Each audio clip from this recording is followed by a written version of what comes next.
हाल है। तो आज हम जानेंगे क्लास 9 का science chapter second is matter around sphere में कि मैं पीछे पढ़ा चुका हूँ वेरियस सेपरेशन प्रोसेस में, पास प्रोसेस में पढ़ा चुका हूँ कि कितने सेपरेशन के प्रोसेस होते हैं। तो इसमें हम 10 सेपरेशन के प्रोसेस बता रहे हैं, तो 10 में से मैं 5 बता दिया हूँ कि फिल्ट्रेशन क्या होता है, मैग्नेटिक सेपरेशन क्या होता है, सब्लिमेशन क्या होता है, सेपरेटिंग फ्यूनल क्या होता है और इवेपोरेशन क्या होता है। इन सभी के बारे में मैं स्टडी करवा चुका हूँ। बात समझ कि नहीं है? तो आप वीडियो पीछे पड़े उसको आप देख लीजिएगा। तो अब हम जानते हैं कि क्रिस्टलाइजेशन होता क्या है। ठीक है, it is a process of cooling और hard concentrated solution of a substance to obtain crystal is called crystallization. ये भी जो होता है ये भी एक सेपरेशन का प्रोसेस होता है। क्रिस्टलाइजेशन क्या होता है? एक सेपरेशन का प्रोसेस होता है। यह प्रोसेस जो होता है कूलिंग और हार्ट की होती है। क्या होती है? कूलिंग और हार्ट होती है। यह जो होता है कंसंट्रेटेड सॉल्यूशन ऑफ सब्सटेंस, यानी किसी भी सब्सटेंस के कंसंट्रेटेड सॉल्यूशन को जिससे जो ऑब्टेन होता है क्रिस्टल, किसी भी ध्यान दीजिएगा किसी भी सब्सटेंस के सॉल्यूशन से जो क्रिस्टल ऑब्टेन होता है उसी को हम क्या कहते हैं? क्रिस्टलाइजेशन कहते हैं। क्या कहते हैं? क्रिस्टलाइजेशन कहते हैं। मैं क्या बताया, किसी भी सब्सटेंस के सॉल्यूशन से, कंसंट्रेट सॉल्यूशन से जो क्रिस्टल ऑब्टेन होता है उसी को हम क्या कहते हैं? क्रिस्टलाइजेशन कहते हैं। अभी बात समझाते हैं एग्जांपल लेके। This process of crystallisation, crystallisation का जो प्रोसेस होता है वो यूज किया जाता है obtain, use for obtain pure substance from impure sample. यानी जो होता है क्रिस्टलाइजेशन का प्रयोग यूज किया जाता है प्योर सब्सटेंस को, ठीक है, प्योर सब्सटेंस को इम्प्योर सब्सटेंस से क्या करने के लिए? सेपरेट करने के लिए, अलग करने के लिए क्रिस्टलाइजेशन का उपयोग यूज किया जाता है। बात समझ में कि नहीं है? और एक एग्जांपल ले लीजिए आप, obtaining salt from sea water. ठीक है, कि मैं आपको पीछे भी बता चुका हूँ इवेपोरेशन का, इवेपोरेशन भी यही होता है, obtaining salt from sea water. मैं इसमें भी बताया तो उसमें से था volatile and non volatile and non volatile को कैसे सेपरेट किया जाता है, तो भी एक सेपरेशन का प्रोसेस था। कौन? इवेपोरेशन। इवेपोरेशन में भी देखे थे सेम प्रोसेस। तो सेम प्रोसेस एक क्रिस्टलाइजेशन और दोनों एक ही होते हैं, थोड़ा सा डिफरेंस होता है, तो देख लेते हैं। तो ये जो होता है, ये जैसे आपका एक बीकर है, क्या है? ये बीकर है आपका। ये बीकर जो है, इस बीकर में जब हम हीट दिए, क्या दिए? हीट जब दे रहे हैं, हीट देंगे, हीट देंगे तो ये क्या है? और ये जो ये सॉल्ट सॉल्यूशन जो दिख रहा है, यानी सॉल्ट प्लस वाटर मिलके क्या बना है? सॉल्ट सॉल्यूशन बना। क्या बना है? ये हमारा जो है बीकर में जो है हमारा क्या है? Salt solution. क्या है? Salt solution. ये सॉल्ट सॉल्यूशन किसका है? सॉल्ट सॉल्यूशन किससे मिलकर बना है? सॉल्ट प्लस वाटर से मिलकर बना है। किससे किससे मिलकर बना है? सॉल्ट प्लस वाटर से मिलकर बना है। जब इसको हम हीट दे रहे हैं तो ये क्या है? ये हमारे इवेपोरेटिंग डिश है। क्या है? इवेपोरेटिंग डिश है। जो बीकर है क्या है? इवेपोरेटिंग डिश है। डिश में से थैली, तो इवेपोरेटिंग डिश है। तो इवेपोरेटिंग डिश को जब हम हीट दे रहे हैं तो वाटर क्या हो रहे हैं? इवेपोरेट हो जा रहे हैं। वाटर क्या हो रहे हैं? इवेपोरेट हो जा रहे हैं, उड़ जा रहे हैं। और सॉल्ट क्या हो रहा है? बच जा रहा है। यही आपका जो सॉल्ट जो बच रहा है उसी को हम क्रिस्टल कहते हैं। क्या कहते हैं? क्रिस्टल। और इस प्रोसेस को हम क्रिस्टलाइजेशन कहते हैं। क्या कहते हैं? क्रिस्टलाइजेशन। वही मैं बता रहा था, it is a process of cooling और हार्ट, ठीक है, concentrated solution of a substance to obtain crystal. बात समझ में आया? जब हम कंसंट्रेट सॉल्यूशन है, क्या है? कंसंट्रेट सॉल्यूशन है कि नहीं है? जब एक साल्ट और प्लस वाटर मिल गया क्या बन गया? कंसंट्रेट सॉल्यूशन बन गया। तो एक सब्सटेंस है ना, तो इस सब्सटेंस को, इस कंसंट्रेट सॉल्यूशन के सब्सटेंस को जब हम हीट दे रहे हैं तो क्या हो जा रहा है? इससे ऑब्टेन क्या हो जा रहा है? साल्ट ऑब्टेन हो जा रहा है। वाटर क्या हो जा रहा है? इवॉल्व हो जा रहा है। क्या हो रहा है? इवेपोरेट हो जा रहा है। और साल्ट क्या हो जा रहा है? बच जा रहा है। तो ये साल्ट क्या? यही क्रिस्टल है। तो इसी प्रोसेस को, इसी को हम क्या करते हैं? क्रिस्टल को इस क्रिस्टलाइजेशन कहते हैं। क्या कहते हैं? क्रिस्टलाइजेशन। बात समझ आई कि नहीं है? तो वही, तो यहाँ तो बात समझ गए। देखिए वहाँ पर जो हम देख रहे थे इवेपोरेशन में, हम देख रहे थे कि वहाँ पर जो था, जो वहाँ पर हम डायरेक्टली हार्ट वॉश करते थे। यहाँ जो होता है कूल करते, कूल भी होता है और पहले हॉट करते हैं, हीट देते हैं, उसका कूल होता है, तब जाके हमको क्या मिलता है? सॉल्ट मिलता है। क्या मिलता है? सॉल्ट। लेकिन वहाँ पर हम डायरेक्टली क्या करते हैं? हीट बस देते हैं, जिससे वाटर क्या हो जाता है? इवेपोरेट हो जाता है और हमारा सॉल्ट बच जाता है। तो यहाँ पर हॉट एंड कोल्ड दोनों होता है। बस यही थोड़ा सा डिफरेंस था, ठीक है। अब डिस्टिलेशन क्या होता है जान लिए। Distillation is a process of separating two और more immiscible liquid. Miscible liquid. Distillation भी ये क्या होता है? एक सेपरेशन का प्रोसेस होता है जो सेपरेट करता है टू और मोर मिसिबल लिक्विड को। क्या? टू और मोर म्यूसिबल लिक्विड को क्या कर देता है, सेपरेट कर देता है। अब म्यूसिबल लिक्विड क्या होता है, मिसिबल लिक्विड क्या होता है ये भी जान लेते हैं। मिसिबल लिक्विड में जैसे कि आप जैसे मिसिबल जो जैसे आप वाटर ले लिए, वाटर ले लिए और क्या ले लिए, वाटर ले लिए, एसीटोन ले लिए। जब वाटर और एसीटोन को मिलाएंगे तो क्या हो जाएंगे, घुल जाएंगे। क्या होंगे, घुल जाएंगे, डिजॉल्व हो जाएंगे। ठीक है, हमने तो आप चीनी ले लीजिए और पानी ले लीजिए, चीनी और पानी को मिलाएंगे तो क्या होंगे, ये डिजॉल्व हो जाएंगे ना, एक दूसरे में मिल जाएंगे कि नहीं मिल जाएंगे। तो यह क्या, यही मिसिबल होता है, वही कि उसी को क्या कहते हैं, मिसिबल लिक्विड कहते हैं। जो ना मिले, जो ना मिले, ठीक है, जो मैटर्स ना मिलते हैं उसे इमिसिबल लिक्विड कहते हैं। क्या कहते हैं, इमिसिबल लिक्विड कहते हैं। या एसीटोन और वाटर जो होते हैं मिल जाते हैं, इसी को हम क्या कहते हैं, मिसिबल लिक्विड कहते हैं। इमिसिबल लिक्विड आप एग्जांपल ले लीजिए, आयल ले लीजिए, वाटर ले लीजिए। आयल को वाटर में डालते हैं तो क्या मिल जाता है, नहीं मिलता है। और इसमें आपको बताए भी थे डेंसिटी डिफरेंट वाले में, बात समझ गए हैं, सेपरेटिंग फ्यूनल में। ठीक है, तो ध्यान दीजिएगा। तो यहाँ तक समझ गए कि डिफरेंस इसकी जो होती है, डिस्टिलेशन एक प्रोसेस होता है सेपरेटिंग का टू और मोर मिसिबल लिक्विड का। ठीक है, difference in physical property boiling point होता है। क्या होता है, इनकी बॉइलिंग पॉइंट में डिफरेंस होता है, जिसकी वजह से क्या होते हैं, मिल जाते हैं। क्या होते हैं, मिल जाते हैं। बात समझ में आई कि नहीं है। और इसका एग्जांपल आप एसीटोन जो होता है, एसीटोन का आप देख लीजिए 56 डिग्री सेल्सियस होता है टेम्परेचर। वाटर का जो टेम्परेचर होता है 100 डिग्री सेल्सियस होता है। बात समझ में आया कि नहीं है, आ गया। तो देखिए अब फ्रैक्शनल डिस्टिलेशन क्या होता है, फ्रैक्शनल डिस्टिलेशन क्या होता है। ठीक है, और मैं आप लोगों को डिस्टिलेशन के पीछे मैं लिखवा दिया था 7 नंबर, डिस्टिलाइजेशन थोड़ा मिस्टेक हो गया था, ध्यान नहीं दिए थे, तो आप उसको सही कर लीजिएगा। डिस्टिलेशन होता है, डिस्टिलाइजेशन नहीं होता है। बात समझे। तो अब फ्रैक्शनल डिस्टिलेशन जान लीजिए क्या होता है। फ्रैक्शनल डिस्टिलेशन जो होता है, ये भी जो होता है एक सेपरेशन का प्रोसेस होता है। क्या होता है, ये भी एक सेपरेशन का प्रोसेस होता है, ध्यान लीजिए। Fractional distillation is a process of separating two or more miscible liquid with difference of boiling point less than 25 Kelvin।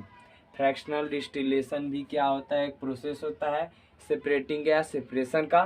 ठीक है, जो two or more miscible liquid को क्या कर देता है, सेपरेट करता है। क्या करता है, सेपरेट करता है विथ डिफरेंस ऑफ। और इनमें दो मिसिबल लिक्विड में क्या डिफरेंस होता है, इनमें मिसिबल लिक्विड में जो डिफरेंस होता है वो बॉइलिंग पॉइंट होता है। और जो इनकी जो मिसिबल लिक्विड की जो बॉइलिंग पॉइंट होती है लेस देन 25 केल्विन का डिफरेंस होता है। कितना का डिफरेंस होता है, 25 केल्विन का। मैं आप ध्यान दीजिएगा, मिसिबल लिक्विड में क्या डिफरेंस होता है, बॉइलिंग पॉइंट का। क्या डिफरेंस होता है, बॉइलिंग पॉइंट का। और उनकी बॉइलिंग पॉइंट में जो बॉइलिंग पॉइंट का जो टेम्परेचर होता है, उस टेम्परेचर में जो डिफरेंस होता है 25 केल्विन, लेस देन 25 केल्विन का होता है। कितना होता है, लेस देन 25 केल्विन का। बात समझ में आएगी नहीं है। अब डिफरेंस इन फिजिकल प्रॉपर्टी, इनकी difference in physical property boiling point होगी कि नहीं होगी, आपको इसमें भी बता दिया। और इसका एग्जांपल ले लीजिए, एसीटोन ले लीजिए। एसीटोन का टेम्परेचर जो होता है 56 डिग्री सेल्सियस होता है, 56 डिग्री सेल्सियस होता है। और इथेनॉल का जो होता है 78 डिग्री सेल्सियस, 78 डिग्री सेल्सियस होता है टेम्परेचर। बात समझ आएगी नहीं। अब आप कहेंगे कैसे, आप कह दिए तो 25 केल्विन जो होता है इनमें डिफरेंस, इनकी जो होता है लेस देन होता है, डिफरेंस जो होता है इनके टेम्परेचर में 25 केल्विन का होता है। आप तो यहाँ डिग्री सेल्सियस में दे दिए, तो कैसे, तो आपको पता है, आपको नहीं पता है तो निकालने आता है डिग्री सेल्सियस को केल्विन में, तो मैं वीडियो पीछे डाला हूँ, फिर भी मैं बता देता हूँ। आपको फार्मूला पता है, kelvin equal two degree Celsius plus 273 होता है, 273 होता है। तो केल्विन आपको पता है, केल्विन आप इसको पहले किस में कन्वर्ट कर लीजिए, केल्विन में कन्वर्ट कर लीजिए। आपको डिग्री सेल्सियस दिया है 56 दिया है, इसको 273 को ऐड कर लेंगे तो आपका हो जाता है 9, और 12 को 2 कैरी बचा 1, 2 2 4 5, एक मिनट, 9 हो गया। 12 को 2 कैरी बचा 1 और 2 1 3 हो गया। कितना आ गया, 329 यानी 329 आ गया। अब एक इसको फाइंड कर लीजिए। देखिए 50 डिग्री सेल्सियस 56 डिग्री सेल्सियस वाला लिए हैं। अब इथेनॉल का ले लेते हैं, अब इथेनॉल का भी फाइंड कर लेते हैं। तो आप केल्विन में फाइंड कर सकते हो, तो आपका केल्विन में फाइंड हो जाएगा। इसको 78 रख दोगे, ठीक है, और 273 रख दोगे, तो 8 करोगे ये होगा आपका 11 हो जाएगा। 11 को 1, देखिए 8 3 11 को 1 कैरी बचा 1, और 7 7 14, 14 में 1 जुटा 15, 15 को 5 कैरी बचा 1, और 2 1 3, ये 351 हो गया। अब 351 में से आप 329 को घटा दीजिए। 351 में से 329 को घटाएंगे तो 11, यहाँ 1 में से 9 नहीं जाएगा, इससे कैरी लोगे 11 हो गया, 11 में से 9 जाएगा कितना बचेगा 2 बचेगा, यहाँ कितना बचा 4 में से 2 गया 2, यहाँ 3 में जी। एंड देखिए आ गया कि नहीं आ गया, मैं क्या बोला हूँ लेस देन 25 केल्विन, तो आपका क्या आ गया इतना केल्विन का डिफरेंस दिख रहा है कि नहीं दिख रहा है, देखिए दिख रहा है ना। तो बात समझे कि नहीं समझे कि इनकी डिफरेंस इन फिजिकल प्रॉपर्टी जो होती है बॉइलिंग पॉइंट होती है, और इसकी बॉइलिंग पॉइंट एसीटोन की जो होती है 56 डिग्री सेल्सियस होती है, 56 डिग्री सेल्सियस, और इथेनॉल का जो होती है बॉइलिंग पॉइंट कितना होता है 78 डिग्री सेल्सियस होता है। और इनकी डिफरेंस जो होती है केल्विन में 25 केल्विन लेस देन होता है टेम्परेचर डिफरेंस। बात समझे कि नहीं समझे, यही बता रहा था। तो यहाँ तक फ्रैक्शनल डिस्टिलेशन समझ में आया कि नहीं आया, ठीक है बात समझ गए। और ये भी जो होता है आप सेंट्रीफ्यूगेशन क्या होता है, अब मैं आपको सेंट्रीफ्यूगेशन बता दें। और क्रोमेटोग्राफी जो है, क्रोमेटोग्राफी भी एक से क्या होता है सेपरेशन का प्रोसेस होता है, ये मैं बताऊंगा आपको अगले वीडियोस में। इसके लिए एक सेपरेट वीडियो बनाऊंगा, अकेला वीडियो बनाऊंगा, बात समझ आएगी नहीं। अब सेंट्रीफ्यूगेशन जान लेते हैं क्या होता है। और देखिए सेंट्रीफ्यूगेशन जो होता है it is a method of separating, ये भी जो होता है मेथड या एक प्रोसेस होता है किसका सेपरेटिंग का, the suspended particle substance from a liquid in which mixture to rotate or spoon at high speed in a centrifugation। आप ध्यान दीजिएगा ये क्या कह रहा है सेंट्रीफ्यूगेशन मीन्स, देखिए यह जो होता है सस्पेंडेड पार्टिकल को हम लिक्विड से क्या करते हैं इसको जो सस्पेंडेड पार्टिकल होते हैं उसको हम लिक्विड से क्या करते हैं सेपरेट करते हैं। इस प्रोसेस में सेंट्रीफ्यूगेशन में जो सस्पेंडेड पार्टिकल होते हैं हम लिक्विड से क्या कर लेते हैं सेपरेट करते हैं, किसमें सेंट्रीफ्यूगेशन के प्रोसेस में, ठीक है। अब ध्यान दीजिएगा जैसे आप ये टेस्ट ट्यूब है, क्या है आपका ये टेस्ट ट्यूब है, ध्यान दीजिएगा आप लोग क्या है ये टेस्ट ट्यूब है, ठीक है। ये टेस्ट ट्यूब, ये भी टेस्ट ट्यूब है, और यह टेस्ट ट्यूब जो है एक स्पून से इसको पकड़ा हुआ है, ठीक है, किसी तरह पकड़ा गया है, इसको मान लीजिए ऐसे पकड़े हुए हैं, ठीक है, तो पकड़ा गया है और इसको एक मान लीजिए कि एक डंडे में बांध दिया गया है इसको, ठीक है। और ये हैंडल है, क्या है आपका ये हैंडल है, ठीक है। और इसमें इस टेस्ट ट्यूब में हम क्या ले लिए ब्लड ले लिए, क्या ले लिए ब्लड ले लिए, क्या लिए ब्लड लिए। तो ब्लड में आपको पता ही है प्लाज्मा भी होगा, ठीक है। कौन कौन सा प्लाज्मा कंपोनेंट होगा, आरबीसी भी होगा, डब्ल्यूबीसी होगा, बात समझना ही, डब्ल्यूबीसी होगा और प्लेटलेट्स भी होंगे, क्या होंगे प्लेटलेट्स भी होंगे, यहाँ तक समझें। प्लाज्मा भी होगा, आरबीसी भी होगा, डब्ल्यूबीसी होगा और प्लेटलेट्स भी होंगे। तो इसकी डिफरेंस इन फिजिकल प्रॉपर्टी ध्यान दीजिएगा, इसकी डिफरेंस इन फिजिकल प्रॉपर्टी जो होती है डेंसिटी होती है, क्या होती है डेंसिटी, ध्यान दीजिएगा डेंसिटी, अभी ध्यान दीजिएगा डेंसिटी होता है, क्या होती है डिफरेंस इन फिजिकल प्रॉपर्टी, क्या होती है डेंसिटी, इनकी क्या होती है फिजिकल प्रॉपर्टी होती है डिफरेंस, फिजिकल प्रॉपर्टी की डिफरेंस जो होती है डेंसिटी होती है। और मैं क्या बोला इस टेस्ट ट्यूब में मैं क्या लिया ब्लड लिया। अब ब्लड का आपको पता है कौन से कंपोनेंट प्रेजेंट होंगे, प्लाज्मा होगा, आरबीसी होगा, डब्ल्यूबीसी होगा, प्लेटलेट्स होंगे। तो आप जब इसको रोटेट करेंगे, जब इसको घुमाएंगे, बात समझ में आया कि नहीं आया, जब इसको घुमाएंगे जो तो जिसकी डेंसिटी क्या होगी ज़्यादा होगी, जिसकी डेंसिटी, तो ये पहले ब्लड को आप क्या इसमें डिजॉल्व किए, क्या किए ब्लड को इसमें हम डिजॉल्व किए। जब इसको आप रोटेट करोगे घुमाओगे, क्या करोगे घुमाओगे, तो यह जो ब्लड का जो सैंपल्स है प्लाज्मा, आरबीसी, डब्ल्यूबीसी, प्लेटलेट्स, जिसकी डेंसिटी हाई होगी ज़्यादा होगी वह क्या होगा वह नीचे आ जाएगा, क्या हो जाएगा वह नीचे आ जाएगा, बात समझा कि नहीं। और जिसकी डेंसिटी कम होगी वो क्या होगा ऊपर चला जाएगा, क्या होगा ऊपर चला, बात समझा कि नहीं है। जब इसको हम हाई स्पीड से रोटेट कर रहे हैं, देखिए क्या हाई स्पीड से जब इसको हम रोटेट करते हैं, ठीक है, जिसकी डेंसिटी जो होती है हाई होती है वो क्या होता है वो नीचे रह जाता है, जिसकी डेंसिटी जो होती है कम होती है वो ऊपर चला जाता है, बात समझा कि नहीं है। और देखिए इसी में आप सेंट्रीफ्यूगल फोर्स और सेंट्रीपिटल फोर्स, जब हम रोटेट कर रहे हैं, क्या जब हम रोटेट कर रहे हैं तो जो मान लीजिए इसको हम क्या ले लें, इसको मान लीजिए एक धागा में बंधा होता, तो आप इसको जब ऐसे रोटेट करते हैं जो हम अपने ओर खींच रहे हैं वो हमारा होता है सेंट्रीपिटल फोर्स, क्या होता है सेंट्रीपिटल फोर्स। कौन सा फोर्स होता है सेंट्रीपिटल फोर्स होता है, सेंट्रीपिटल फोर्स होता है, कौन सा फोर्स होता है। और जो रस्सी को जब ये टूटेगा ढकेलेगा कि नहीं, वो हमारा जो होता है सेंट्रीफ्यूगल फोर्स होता है, क्या होता है सेंट्रीफ्यूगल फोर्स। ध्यान दीजिएगा क्या होता है सेंट्रीफ्यूगल फोर्स। तो यहाँ ये समझे कि नहीं समझे, जब इसको हम रोटेट कर रहे हैं क्या हो रहा है, ये जो जिससे घूम रहा है वो किसके द्वारा, किस फोर्स के द्वारा घूम रहा है, ये जो है टेस्ट ट्यूब जो है किस फोर्स के द्वारा घूम रहा है, किस फोर्स के द्वारा हम जो घूम रहा है, सेंट्रीफ्यूगल